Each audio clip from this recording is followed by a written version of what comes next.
Of course, this leads to job losses, loss of foreign exchange, loss of revenue for the country as a result of KPC losing transit share.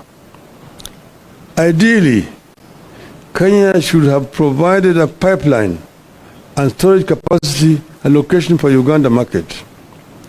Kenya should also have allowed the direct participation of the Uganda oil marketers in sourcing petroleum products through the Northern Corridor route. But because corruption was written into the deal, the Ruto administration could not allow neighbors in fear of exposure. Consequently, the KPC is set to lose substantial business to Tanzania. Uganda's shift to the Central Corridor will most certainly influence Rwanda, Eastern Democratic Republic of Congo, and South Sudan. As KPC loses business, it will charge more for its product to stay afloat, hence the ever-rising cost of petroleum products.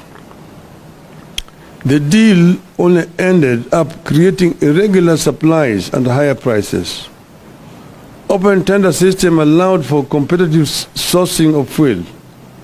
Monopolistic tendencies for purposes of maximizing profit goes against the demand for efficiency and the need for lower prices.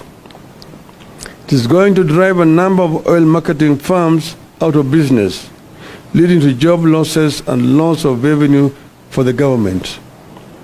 The deal that Ruto signed with the oil companies has excessively high freights and premiums compared to those witnessed in the open tender systems. They are as high as an additional $50 per metric ton. In the end, Kenya is losing billions of shillings in taxes because the three companies picked to spearhead this deal do not pay the 30% corporate tax. Shielding the three companies from this tax is the reason Ruto told Kenyans that it was a G2G deal. Your guess is as good as mine on who is pocketing the unpaid corporate tax. But the burden of the unpaid corporate tax is passed to Kenyans at the pump. Now, ladies and gentlemen, our stand as Azimio. 1. Ruto must immediately cancel the contract and revert to the open tender system, which ensured guaranteed supply of petroleum products. It has assigned responsibility to various players as opposed to the so-called G2G that is making Kenyans depend on inefficient and corrupt players. The open tender system was efficient, accountable, and competitive, and offered prices commensurate with international pricing model. 2.